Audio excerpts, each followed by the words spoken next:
remember to buy a copy of your favorite books from the Cheeky Merchant. If we don't have it, we'll source it for you, but we'll definitely find the book for you. I may just have my camera off at some point because my child is very busy. He's only 15 months old. So welcome to another dazzling episode of the Cheeky Natives. How are you doing? We've seen each other lots this week. I know, but I love seeing you and talking about our favorite things. And as you say rightly so, today is going to be dazzling. And it's also exciting. We're having these moments where the podcasts are coinciding with big moments in authors' lives, right? And today we have the wonderful kind of privilege to talk to the author of Dazzling. And today is also the paperback pub day. So happy pub day. Thank you. Welcome, Chịkọdịlị Emelụmadụ. Welcome to the Cheeky Natives. We're so excited. Thank you so much. Thank you. Congratulations on Pub Day. How do you feel? Oof, rough. But I've just had a shower and I have a gin by my side. So I'm feeling much better. Thank you. Hey. So I'm going to read Chịkọdịlị's bio because you need to know the kind of greatness that you're in presence of and know that the Cheeky Natives delivers, right? So I have the pleasure of introducing Chịkọdịlị Emelụmadụ, who was born in Worksop, Nottinghamshire, and was raised in Awka, Nigeria. A product of not one, but two Nigerian boarding schools. She went on to attend Nnamdi Azikiwe University, Nigeria, and the University of Newcastle upon Tyne. She was the winner of the Curtis Brown First Novel Prize in 2019.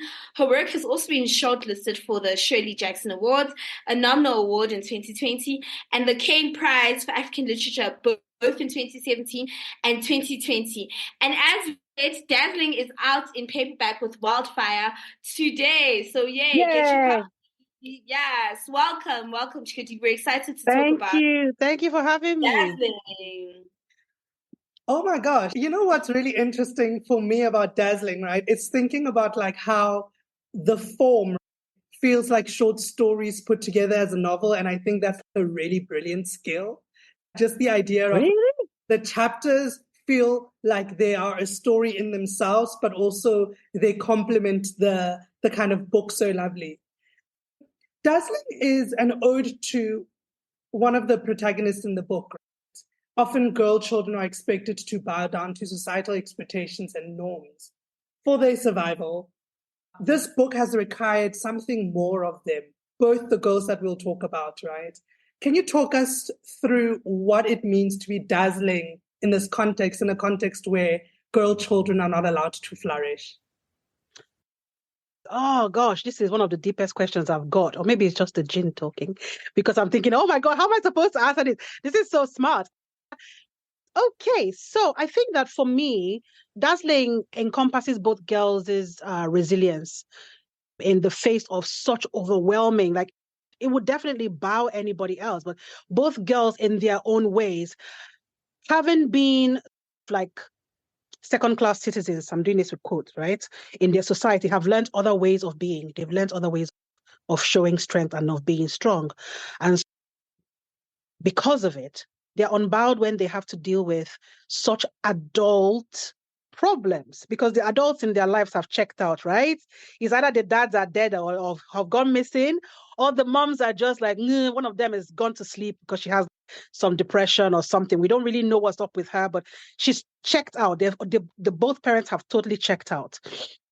And so these girls are neglected, one of them more severely than the other, which is what makes them vulnerable. And because they're both vulnerable, they get this introduction to the supernatural that would have been guided had they been any less neglected. So on the case of Ozoemena, this is a leopard lineage or a leopard ancestry that is usually passed down to the men of the family. But she gets it because her uncle has died without having any other offspring, and he was killed rather forcefully by armed robbers. So she gets it. But because her parents are not, her mother is not necessarily somebody who has that traditional bent, there is no support for her when she's dealing with things of a supernatural nature. And her father, having been the so-called tether. So the other half of her uncle, who was the leopard and who has just died and given her the leopard ancestry, he's gone a bit loopy because he can't deal with, they're both one soul in two bodies. And now that his brother is dead, he just can't handle it. So he naps off somewhere. So these two girls are having to deal with things that have massive import in their lives and massive import in the adults' lives in their own immediate circles, but they have had no sort of training, no sort of guidance whatsoever. They've just been thrown into the deep end. So Dazzling for me is the way of reflecting that inner strength, that so-called, that's bolshiness that Treasure seems to have, and that way that Ozoemena has of just observing, standing back and observing before she decides to give what it is that the situation requires. There's that quality where they're not overly physical. They're not overly like putting themselves out there. One person might be a bit more bolshy than the other one, but she's learned how to be strong like a woman is going to be strong. It's just she's had to learn it on her own. They've both had to learn it on their own. So that's what Dazzling is supposed to represent. And of course, in addition to being the nickname of Treasure in the book, because she is quite beautiful. I think it's interesting that you touched on the Leopard Society, because I actually wanted us to talk a little bit about that for a few reasons. So the first is the Leopard Society is previously very male-centric. It was her uncle, and then Ozoemena's grandfather was one of the leopards, right? You choose to include a girl as the next leopard. In a commentary around issues of progeny and inheritance, right? Because there are often questions about what will happen if I don't have a son and I don't have an heir. You include a girl as the next leopard, right? And not only that, her grandmother makes a comment to say, what is one small death compared to all the lives you live? And I'm really curious about that particular line, because there's something about the kind of sacrifices that these girls in particular at a young age have to make in order to be able to step into what will be their destiny. Yeah. Listen, I don't need to tell you, the world of women is not easy. And you learn that the quicker you learn that, the better for you. There's so many ways in which these girls learn these lessons. There's the whole having to deal with things that are beyond your control. There's the whole having to be betrayed by the so-called women folk who are supposed to be the kind of like doulas. They're supposed to be the doulas that usher in your knowledge, and they're the gatekeepers, right? But then there's the other one of, I wanted to have somebody who wasn't used to being the apex predator like a boy would be in our society. You're born already that you have privilege. Oh God. I remember when I was in primary school, there was this kid who was, I don't want to say his name, but I was in about primary 4 and he was in primary 1, and his parents got him a chieftaincy title. Right? So like when he's among the men, I'm talking about men with beards. Not like we say beards in Nigeria as a plural of beard, but we know it's beard, right? But men with beards. When he's there with men with beards, he will do the whole the whole title salute thing, where they clap their fans together and they give each other their praise. They call each other their praise names, and there's a whole thing. And it just used to be really mind-boggling for me that this kid that doesn't really know anything would be given such a status in society. Like when he was seated amongst the men, he had his full regalia on, and he would just talk to his mother anyhow. I was like, haba, you're like what, 6 years old? Like, how are you just, I don't know. But these are the sort of things that I saw, and I realized that if there had to be a leopard in our era, in our contemporary age, it wouldn't be a man. It just wouldn't. Because the way that a male leopard would approach things is not the same way that a female leopard would approach things. And history has borne it out. The leopards in West Africa used to be a highly secret society that they had a lot of like violent and extrajudicial ways of killing people. So, for instance, it's their job, for instance, to keep the peace. And I don't mean peace between man and wife or peace between communities, blah, blah, blah. It's not just that. It's peace between gods and men, right? So it was their job to do anything possible to maintain the balance so that communities were not unduly punished for not having done what they needed to have done. So they would employ any sort of like method for these extrajudicial killings. They would plant people's heads and their entrails on crossroads as a warning. They would disappear people and disappear their families. They would, like, it was a whole thing. Now, the way that I see this working is, it's not a place that a woman would have. It's not a thing that we do to act like that. Now, there's a reason why they say poisons are a woman's weapon of choice, because the way that you have to act in order to access your strength is totally different from the way that a man would have to access that strength. So if you're born knowing that the world is basically your oyster, you can have a chieftaincy title like 6 years old. You inherit land before you're born. You can command your mother because, she's a woman. And your sisters are basically your servants until they all get married. And if you don't like who they are marrying, you could say no, and it's not going to happen, even though you're like a little small church rat. When you're born into all of that, the way that you see the world and the way that you interact with the world is totally different from if you've had to interact with the world from beneath, slyly, looking out of the corner of your eye a bit, doing things not quite underhandedly, but yes, underhandedly, having to be manipulative and having to be cunning and having to use your wits about you as opposed to brute force and physical strength. And so for me, that was very much how I approached the issue of having a woman who is a contemporary literate. I think that if you had those sorts of killings now that we had in the days of pre-colonialism and during colonialism, it would be very heavily investigated by police, yeah? It wouldn't be one of those things that are going to just let it go. It has to be the sort of thing where you sneak in and sneak out and the death is done before they even know what they're looking for. You understand? There has to be shock and awe. It has to be all mysterious. Oh, we don't know what's happening. You can't be leaving entrails on crossroads anymore. That was why I did it the way I did it. There's an interesting contrast between the two tethers, right? So we see that typically with the main, I think of Ozoemena's uncle and the fact that her uncle's tether was her father, right? Yes. She needed this physical tether in order for him not to be devoured by the leopard.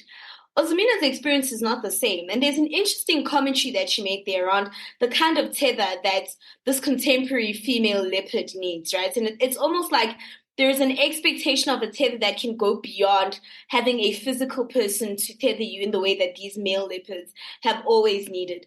And that was very interesting for me, Chịkọdịlị. So if you could walk us through why you made the decision to have a particular kind of tether. You have to read my book too. I don't know who sent you, which ancestor sent you. You're about to read my book too. You're about to read my book too. No, stop it. Okay, so I wanted very much to, because you see, the thing is, with the kind of world that Ozoemena and Treasure are in, I wanted to reflect the fact that there's a vacuum there. In my mother's generation, they have the groups that they have, they have the girl groups, and then they have the girls who have just reached maturity groups, and then they have the pre-marriage groups, and then they have the marriage groups, and then they have the you've had the first baby group. They have all these groups. And what those groups do is not just a place to socialize, it's also a place to share your burdens, because you're usually paired with peers, and peers in Igbo culture are plus or minus 3 years either side. So I would be peer groups with somebody who is 3 years younger than I am and somebody who is 3 years older than I am. That whole thing would be my peer group, right? And what tends to happen is the older ones teach the younger ones, right? And so you very much realize that the way that you are, the way that you approach things, you're not in isolation. You don't exist in isolation, because there are people who have gone through the same thing that you're going through.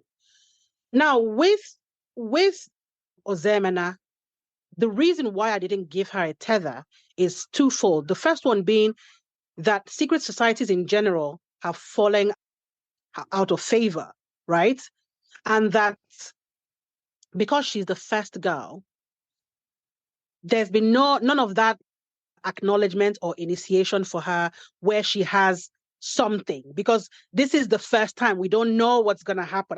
I do know, I'm not telling you, but we don't know what's going to happen. But I very much wanted to reflect that nebulous quality of, we don't know what's going to happen, because Ma says to her, she says to Oruke at some point, who is the native doctor, have you ever heard of such a thing? And he's we will follow the matter and we will see its head, right? It means like whatever is going to happen, it will happen before our eyes and we'll know what's happening. So I wanted to reflect that nebulous quality of not having that kind of support and that sort of permanence and that sort of, even though it was part of her lineage, there is no precedent for a girl. And so she doesn't have that sort of, we don't even know if she does have a tether. And if she doesn't have a tether, how said tether will present. The second reason I made it that way is I wanted her to come into her own as leopard first. We don't have, and especially in the book, she doesn't have a lot of people holding her hand. And so she's having to, if you remember when she was asking, there was a time she was asking, what was she asking? She was asking her grandma, why me? Why not Mbu? Mbu is a lot more fiery. She's outspoken. She's this, she's that. And her grandma is like, but that's not the only thing that it takes to be a leopard. It takes a lot more than that. You have to be able to be, yes, justice, yes, but also mercy. Mbu would just tear people apart if she was the leopard, you understand? So I think to be able to get to that point in book 2 and 3 or whatever, I don't want to say more than that, she needs to first of all discover who she is. Now, it's something that a lot of people discover in their 20s and 30s. She doesn't really have that. She doesn't have the advantage of, she doesn't have the, what's the word I'm looking for? She can't afford to get to her 20s or 30s before she discovers what she's about. And so she's having to do it now, because it's only by discovering what she is about that her leopard will take form. And you see there's a lot of fighting between she and her leopard. The leopard throws her up and throws her down. And so she has to know herself and master herself before there can be a possible tether or not. That's why it's that way. Listen, the Chicken Natives is so good. We just be drawing out like exclusive news about book 2. Yeah, I'm like my brain is sweating. I'm like, oh my gosh, I can't believe they're asking me this question. Why should you ask me this? I wanted to speak a little bit about kind of the form of the book, which I think is brilliant, right? So when we think about the form of the book, we think about the two girls, right? Ozoemena's story is told in the third person, and it's also told like a present tense, right? We see her story as like onlookers into her life, right? Yeah. And her Treasure's story is told in first person, right? And also told in kind of idiomatic ways, right? And we seem to participate in Treasure's life with her. So we've got this third person, some narrative, and first person, we are within you. And I think that this stylistic choice you made is a choice about kind of class and its politics. So in many ways, Treasure having to fight for her survival and having to, for me, can I tell you what was going through my mind as I'm reading this book? I'm like, but Treasure is a child. Like, why are you communing with spirits? Like, why are you doing this?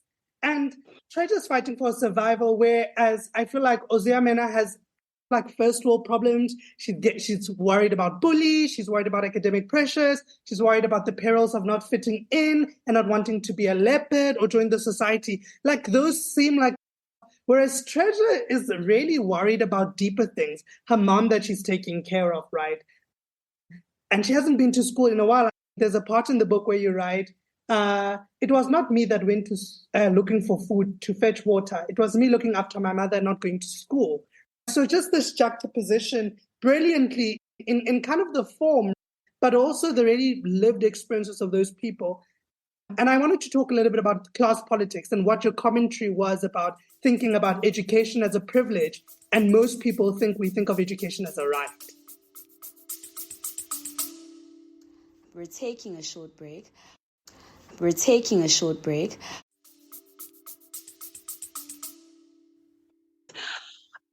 So my daughter is named after my grandmother, so her great-grandmother, and she has one of those really ancient names that was supposed to reflect how women should be educated, right? And how education is supposed to reflect in the value of the child.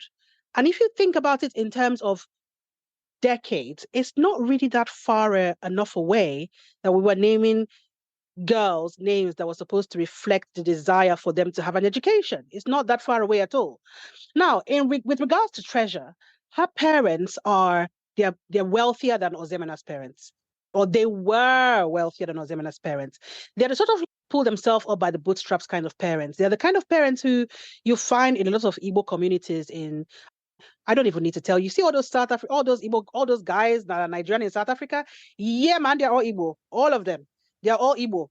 So we know the kind of people they are. They are hustlers. They will hustle 7 days a week. They're hustling. And that's the kind of person that Treasure's father is. He's somebody who was born into nothing and swore that he would never, rather for him to depart into poverty, he will rather cut something off. And so he imbibes that whole thing and he gives it to his daughter, except he doesn't really, he's very preoccupied with the fact that, and this is because I know his backstory. I'm not really, all of this is not really in the book, but he's very preoccupied with his daughter being on the same level as people whose grandparents and parents have gone to university, even though he hasn't. And so he doesn't really want his daughter to be mucking about with money or with how to make money, or to be even aware of the fact that it's just like she comes from, like, it's very easy for poverty to beset them, which is what happens after he dies, because there's no real financial support. There's a lot of hustling and making money, but there's no putting aside and stuff. And whatever has been put aside, as his brothers take away because he doesn't have a male heir and Treasure is female. And so I think that for Treasure, getting a good education was not really about succeeding in life, right? Because unbeknownst to her parents, she's picked up exactly the same sort of lessons that her father would have taught her, which is money above all. Don't joke with money. All these educated people that have money, that have no money, you are better than them because you have money. So she wants to go to school in order to have access to a better pool of people, not necessarily because she thinks that education is the way out. Now, compared to Ozoemena, whose parents are family middle class, have been to university, probably have a few master's degrees under their belts, or no, one of them is a doctor, where education is stressed as that is your future, there's nothing else. This is it. The expectation is that you would go to school and you would do well and you will remain in this really modern middle class world where your cars might be shambolic, but your books are top tier. Whereas for Treasure, is the other way around. Your cars have to be top tier. Who gives a crap about the books? You can always, it's fine. It's just a means to an end. And so I wanted to represent that sort of like gap. We have this weird gap in Nigeria of like people who, to all intents and because right now, with my father's time and in my parents' time, it was very much education that was stressed, right? Because their parents were the ones who had seen the missionaries and who had seen what the missionaries had done. But in our generation, there are a lot of people who are dropping out of school because Zuckerberg and like Elon Musk. They forget that Elon Musk's parents have all kinds of minds all over the place. But they have that whole desire that even though they're in middle class families, they're beginning to relegate education to the background, like formal education to the background. They want to do more street learning and what. But Treasure's own father started with the street learning and what. So that's what she tends to, she understands that sort of like bargain, which is why she can make a bargain for herself. She understands the art of negotiation quick, like fast. Okay, you want this thing, no wahala. You will give me this thing and this thing and this thing, and I'll give you whatever you want. She gets it. So she's very street smart. And for her, education is a tool. For Ozoemena's family, education is everything. But in so doing, we have this weird people of low education who have a lot of money and a lot of influence in society and can pay off touts to go and beat up people during elections and can become godfathers to governors, and in so doing get all the contracts and what. And then we have, on the other hand, the highly educated, highly qualified Ozoemena's parents who don't really have a say in society because they are too dignified in order to play the political game and in order to play the class game. They consider themselves above such things. And so they're not really part of the whole political elite because they're not is lower than they are. You understand? They think it's for uneducated people. They don't care. It's interesting that you'd say that, because I think that there's a contrast that you show in the book that shows that even for Ozoemena, they are not above class aspirations, right? Even middle class Nigerians who may feel that they are above being interested in things like being the political elite and the like, they are raising children who goes to school with other children and wants to know, where have your parents studied? Where have your parents gone? Exactly. Where have they gone to university? Where have they traveled overseas? And I thought that was an interesting comment to make, because we see that as one of the colonial remnants that run throughout the book, this obsession with pedigree. Colonial remnants in their interaction with religion and how that clashes with the leopard sect, how Ozoemena's mother wants to navigate her gift, which is clearly spiritual and is not something that can be mended with antipsychotics, right? So that thread of like colonial remnants runs throughout so many themes in the book. And I thought it was interesting that she chose to weave them together in the way that she did. So with the middle class group, their concerns, you're right, are very much old school concerns, which is what I was trying to tell you about, how in Nigeria of nowadays, even those middle class kids are beginning to be like, nah, the world is changing, so we need to skip out of uni and do other things, right? So their own concerns have to do with how high up in the hierarchy are your parents, right? In the old school hierarchy, we have the people who, so if Treasure's parents and their ilk are sponsoring governors and sponsoring like state houses of assembly candidates, Ozoemena and her ilk will be those people who get ambassadorial appointments. Do you understand? Like they have diplomatic immunity, that kind of stuff. So even within their own, they might look down on Treasure sort of people and the sort of newfound, novel, rich aspirations that they have, which, as far as I'm concerned, is actually more realistic because they're controlling the votes. They control who votes where and how and what candidates are fielded. So even if Ozoemena's own class of people are not necessarily playing, the game is still being played regardless. And so the sort of game that their own class subsect are involved with is no longer being played. They're all about the British Library and the British Council and the Encyclopedia Britannica. And it's okay, but that's not moving us forward anymore. But they are more comfortable because their parents were indoctrinated into this world and they were told that was the way to be civilized and that was the way to be cultured, which is why Priska, Ozoemena's mother, fights tooth and nail against this stuff because no, but this stuff is primitive. And I really wanted to show, even within the families of groups that you think are clearly delineated, I wanted to show that even within those families, it's not all clear cut. Because Emenike is a doctor and he has gone to school abroad. He came back from abroad and he did all his schooling abroad and blah, blah, blah. But he still knows that, like, you live for Caesar things that are of Caesar and you live for God things that are of God. He understands that not everything is black and white. We can't just all theorize everything. We can't. Whereas her mom is, no, this is all of the devil and this is all of madness and we have treatment for this stuff.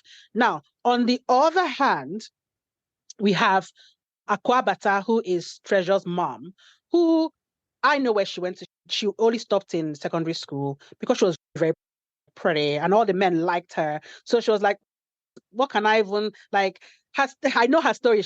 What am I even staying in school for when all these men like me? So she dropped out of school and she did her thing. And eventually she met this guy and she married him and had all her needs catered for.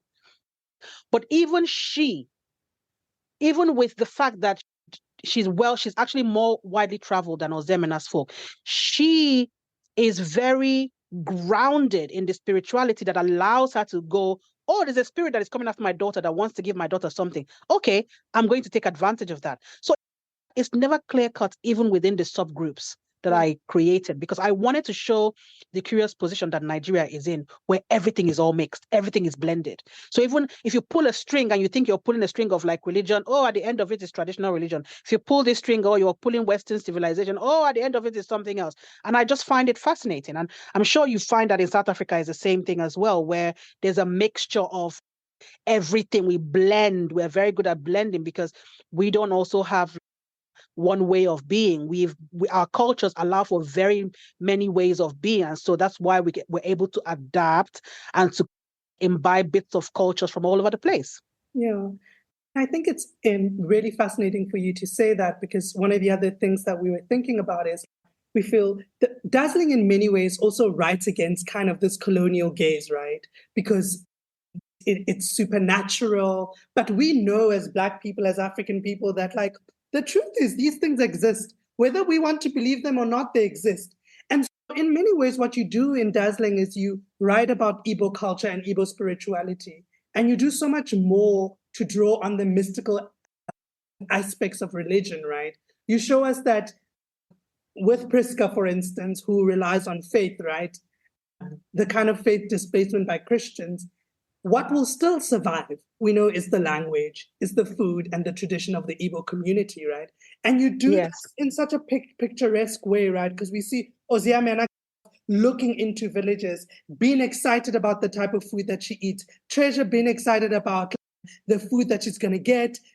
And that's just the kind of, even in the language, right? Because the way that Treasure speaks and Treasure's mom speaks to the spirit, that's very Igbo, right? And we wanted to speak a little bit about that, like writing against this gaze that seeks to push Nigerian society outside of the culture in which it lives in, and why that was important for you.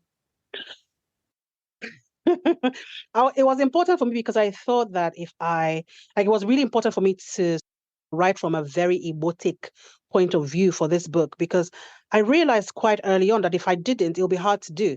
So I had to start with it. At the time, I was virtually unknown. I was well known on the short story circuit, but not on the novel part of things. And so if I was going to do something like that, it would be with the first book, right? Because what are you going to do to me? You can say you're not going to publish it. That's fine. Like I keep saying to people, like when it sold, I was like, I was really surprised, because I thought to myself that it wouldn't sell. And so I had prepared myself to be okay with it. I was just okay, because I knew that I had said everything that I wanted to say in this book. Now, the way that Treasure speaks, for instance, it's a transliteration. She's not speaking English. I'm writing it in English, but she's speaking Igbo. She's not speaking English at all. And a lot of people have said to me, oh, that's one of the main complaints about Dazzling, is how it was really difficult for them to understand what she's like. Just read it now. It's in English, Joe. Let's just read it. It's not difficult. Like, how much of a blockhead are you that you cannot understand what somebody is saying in English? But that was a big issue for people with the way that she spoke. But she's not speaking English, right? And so I didn't want her to misrepresent herself, because when she speaks inside her head, because a lot of the time she's speaking inside her head, that's not how she speaks. Differently outside. And I don't want to ruin anything, but like she speaks similar to when she speaks in the marketplace, because the language of the marketplace is very unique. And so she speaks similar in the marketplace. But when she changes setting, she changes her language a bit. She adapts her language a bit. She speaks pidgin with the landlady. She speaks a different way with her mom. She's her mom's daughter. But in her head, where everything is pure, she's speaking Igbo. And so I would have misrepresented her if I had done it the way that I had done Ozoemena's point of view. Now, the reason why Ozoemena does things that the way she does is because she hasn't reconciled yet who she is with who this leopard is. I would not have been able to give you the inside of Ozoemena's mind, because it was confusion. It's just all confusion.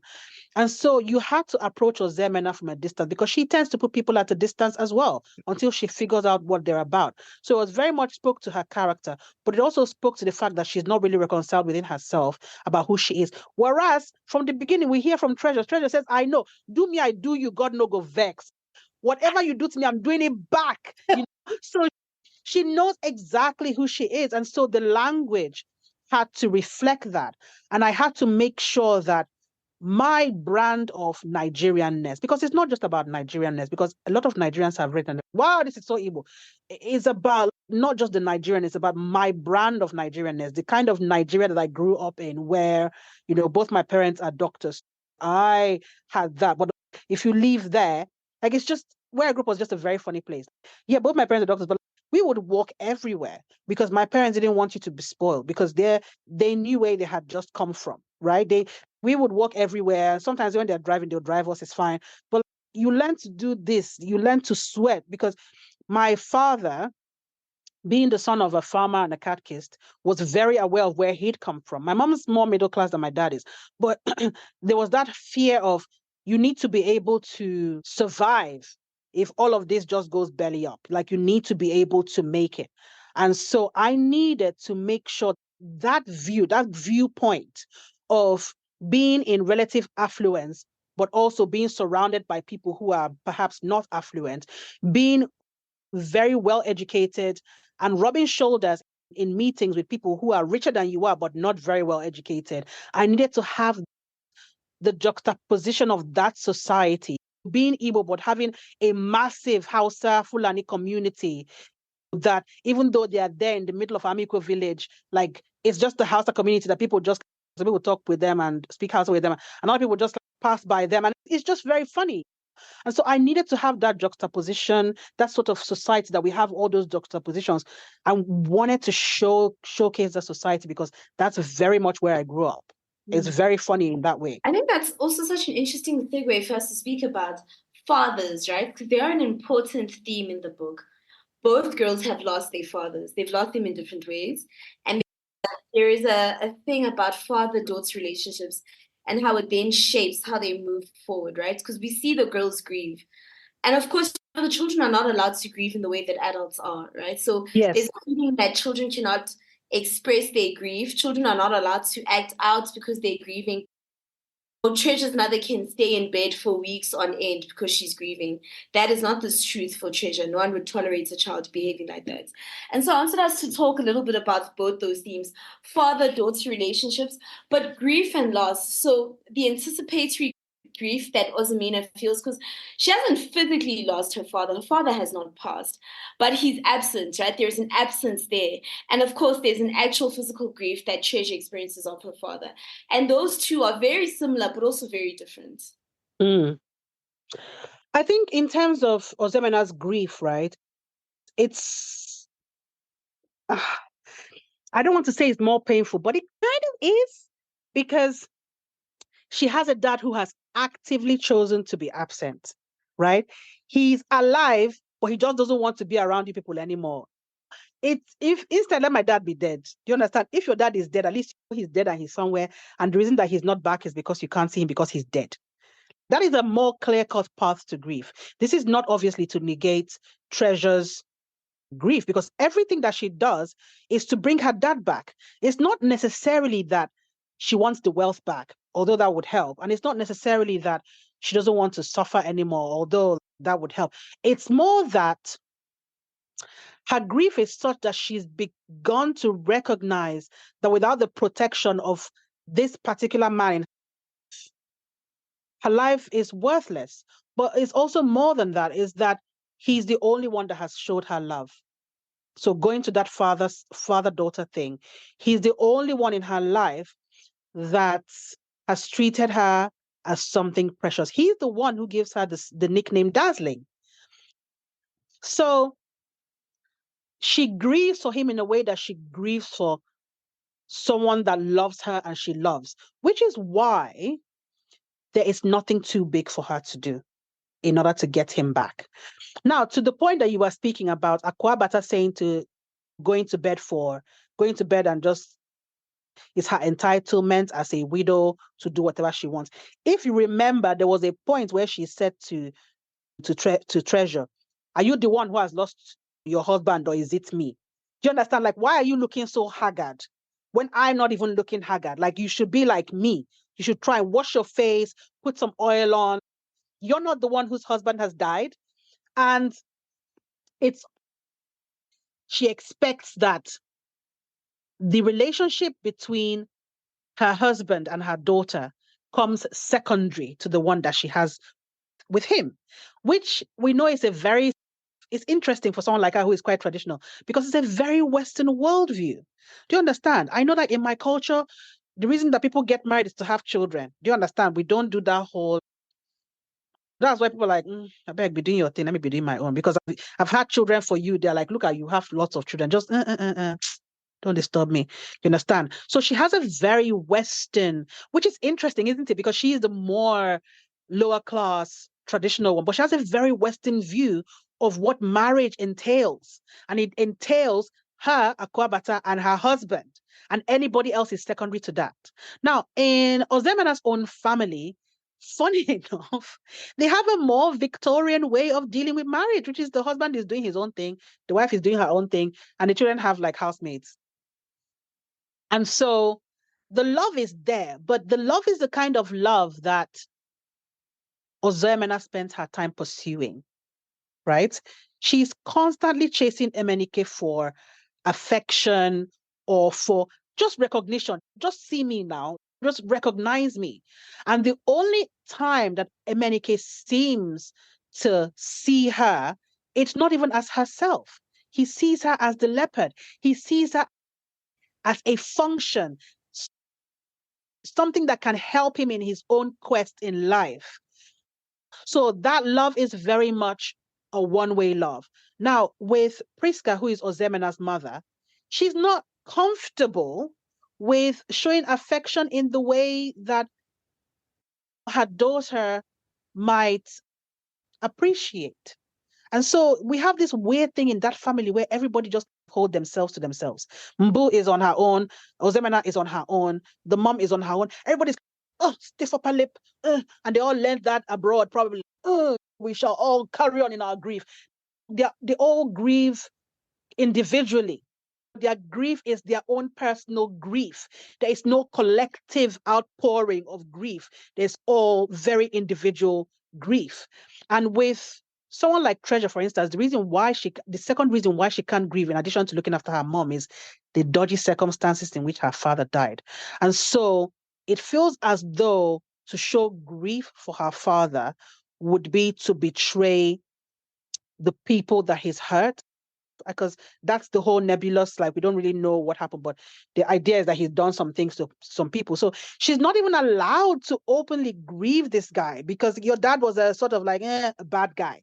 He might have been a bad guy.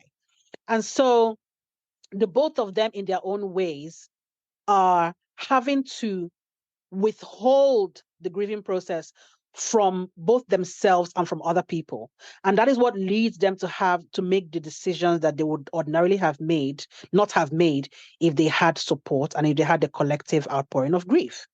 Because even when we see Ozoemena at her uncle's burial, she's not grieving for her uncle because she barely knows him. She's grieving the fact that she's in a strange new place and nobody's paying attention and her dad has become changed. Like she felt a loss of her dad. Like something, there was a part of her dad that wasn't previously accessible to her, but she didn't know it wasn't previously accessible to her. And now she's just been exposed to it, where he's just suddenly made this thing known to everybody that he chooses his brother above everybody else. And she's just only becoming aware that she's a second-class citizen, as in a second class, where she's already a second-class citizen in a second-class society. So it's just grief for the both of them there's a very personal quality to it. And they're not allowed, because they are children, they're not supposed to even understand what grief is. So even though they're dealing with issues that affect their parents, they're not supposed to openly grieve. One, because her dad is bad, and because you're a child. What do you mean, blah, blah, blah. And the other one, because they've been affected by very Victorian attitudes concerning sorrow and grief. So they can't really express themselves. I want to shake you a little, right? Because I'm thinking about girls, right? And I'm just like, but these are young girls, right? I know, but I'm a girl. Like I was. You're teenagers. Huh? You're teenagers, and they're going through it all, as you would say in South Africa. Because Treasure, right? Treasure must be, she must do, right? And we know that she becomes villainous, right? Because she's a victim of a circumstance. For her, she's just, I'm trying to get my daddy back, because if I don't have my daddy, I don't have nothing. And here her mom is like struggling. One day she's good, one day she's not. So she's also needing to become an adult who needs to take care of her mom. And also she also needs to be a woman. And we think about the way that the spirit comes, oh, be my wife. A young child who's supposed to be a wife, I'm just like, oh, yo.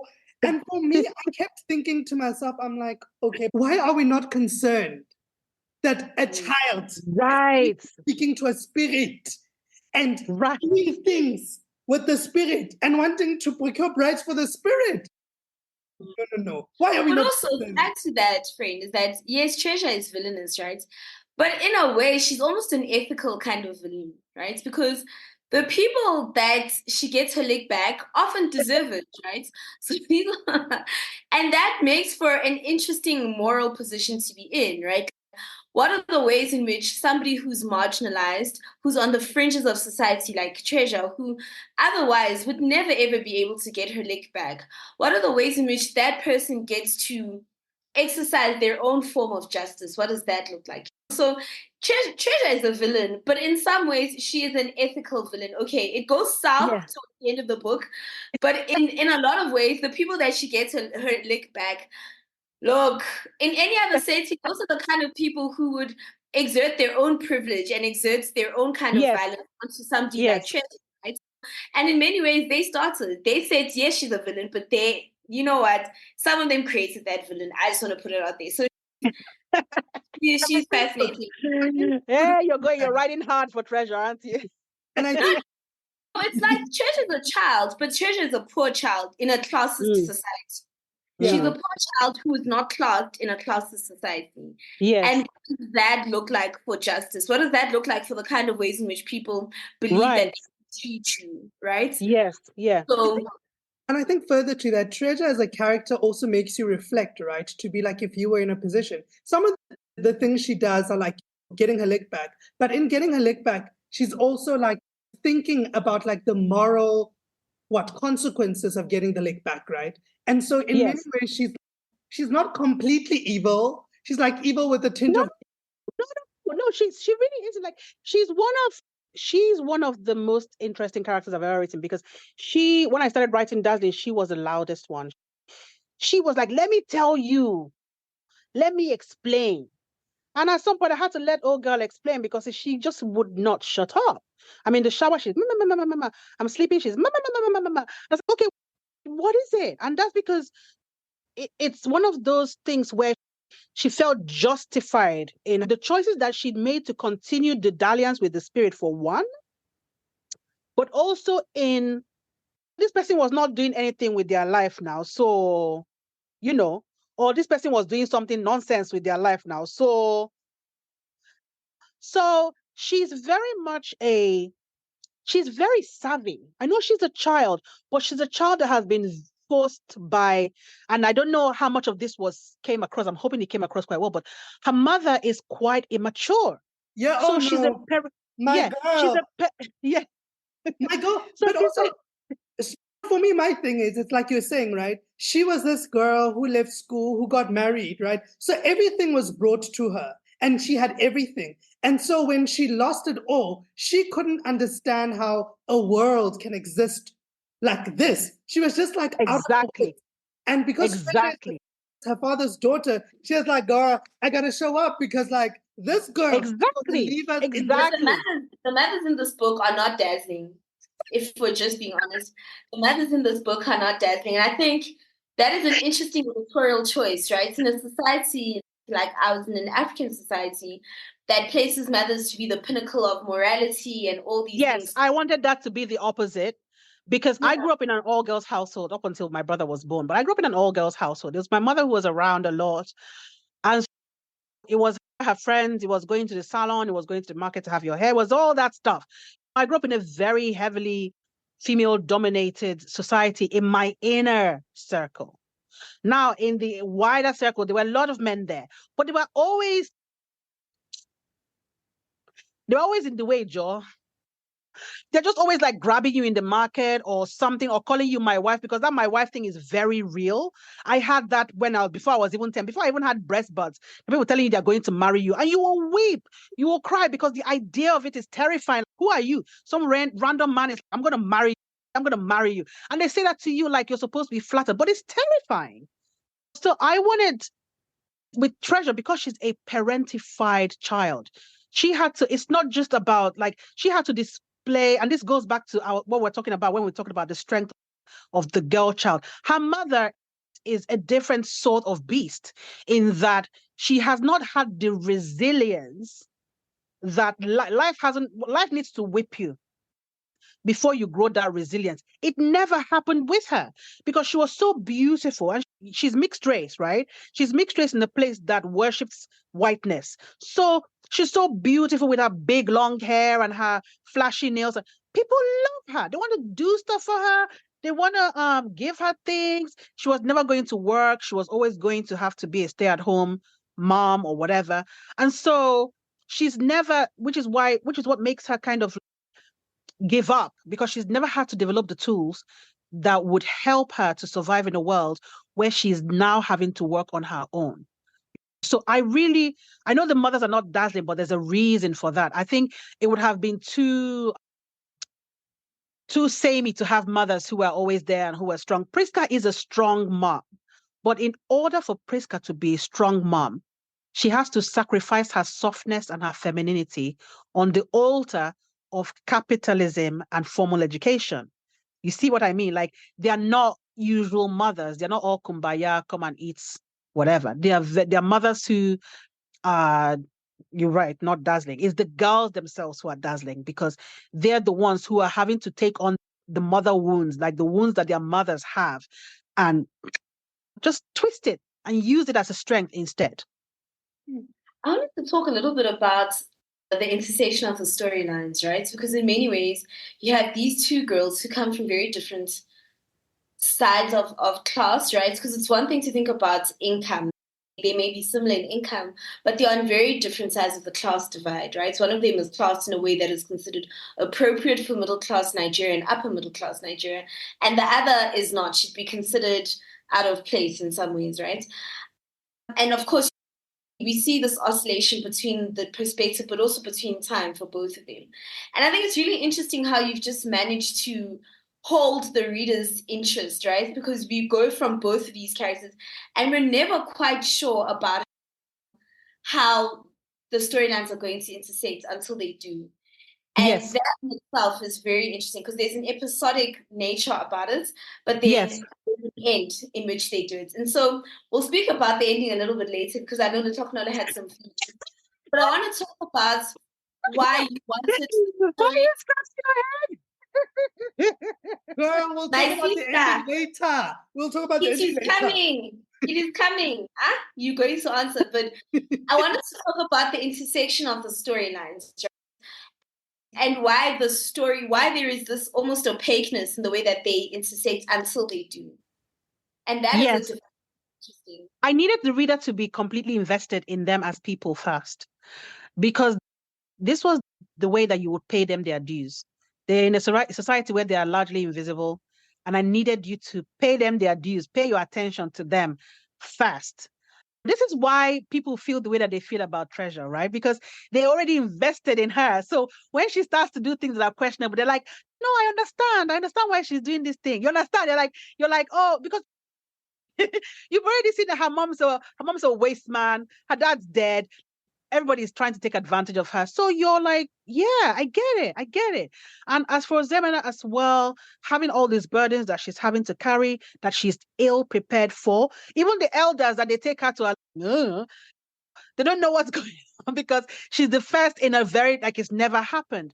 I needed you to be invested in them separately. And it was a choice that I took from the very beginning to present their stories as two very separate stories and not to have places where they interact. There are bits where towards the middle of the book, I start to show you bits. So there's a burning bit, for instance, that one person experiences and the other person sees the aftermath. There's the bit of the baptism where I don't want to ruin it. But I start to show you glimpses. And the way that I was trying to describe it to somebody was like, when we're in primary school and they have you do those like experiments where it's like, okay, what is transparent? This is transparent. Okay, put granite oil on the paper, and you put granite oil on the paper. Now, can you see the hand? Yes, I can see the hand, but is it completely clear? It was like that for me. It was very much like that for me in that it wasn't just that their storylines were a bit opaque on purpose. It was that the timelines did not quite line up the way that you would expect it to. So if you're reading somebody's then, the other person's then might have happened six months prior. So it's not happening at exactly the same time. And part of that borrows from like the way that Igbo stories were told. It's very much a Western story structure, right? Even though I wanted to intersperse it with bits of the bride's stories so that even they are not, because I wanted to do all the girls justice in the book. So even these girls who are largely lameness, I didn't want them to just be like, and then we found out that she got this person from somewhere. No, I needed you to be with them at the time of their taking in order to understand why they were taken and why their sacrifice means as much as it did or did not mean as much as it did. So I needed you to be invested in all. This is why it's a very girl-heavy book. Or there's so many girls in it, and I needed people to pay attention to the girls. But the opacity was an editorial choice, as well as the timeline was an editorial choice, because I needed you to understand that whole, they say, oh, if a butterfly flaps his wings, it causes a tsunami somewhere else. It's very much like that. Is the whole, it goes back to the same Igbo cultural thing that we talk about, where nothing happens in isolation.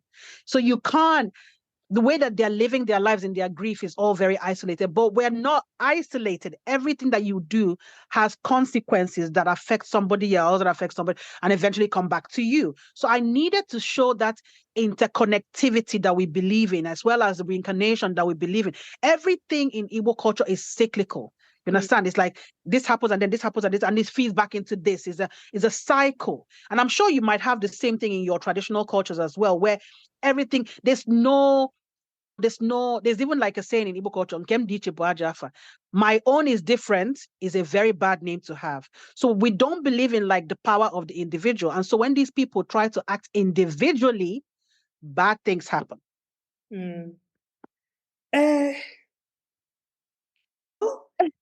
Have you ever read a book, right? And you get to the ending and you feel like you want to throw it against the wall. Just throw and be like, what? That was me. For me, the ending really felt like abrupt. Everyone says that. I was like, I don't know how people didn't see that coming. It felt abrupt and out of step with the kind of, for me at least, this emotional and ethical nuance of what story, right? For me, it's just like when something takes you by surprise, it's like you anticipate something is going to happen and then whoops. Yes. And then you're like, yeah. oh, what? That's how I felt. So I wanted to address you and be like, I'm sorry.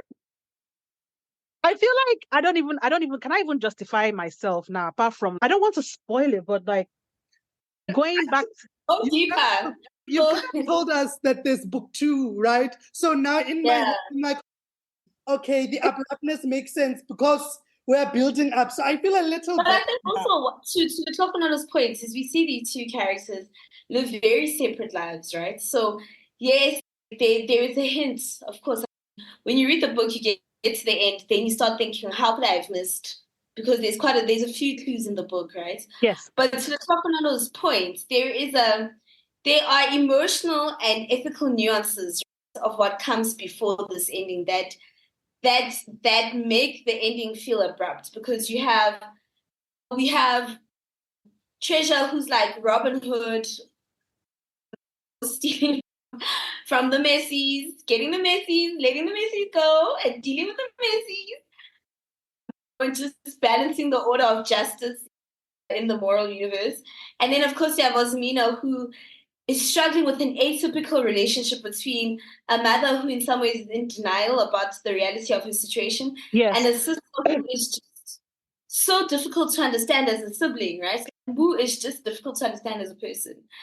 And there's all of these nuances. And then at the end, it's like crash and burn. And it's like, there's a collision. There is a collision. And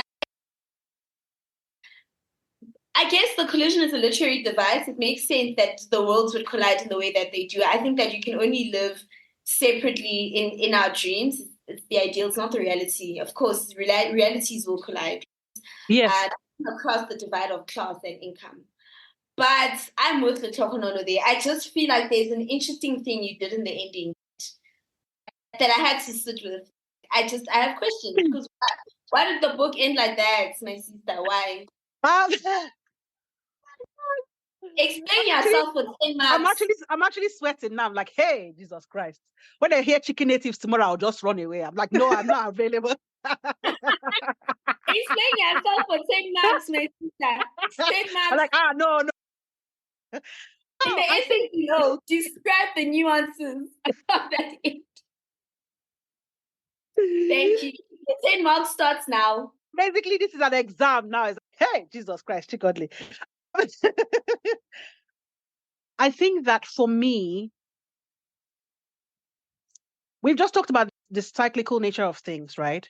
And there are hints interspersed in the book that talk about how, like you mentioned, Matt tells her, this is not the only life you will live. It's not the only life anybody gets to live.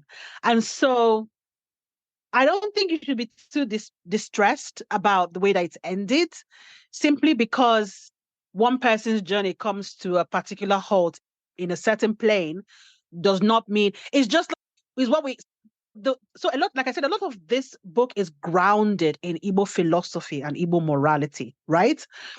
And for Treasure, where we get to Treasure's ending, we say in Igbo, Ikie Jugo. Her cup was full. Do you understand? That was as far as he was able to go.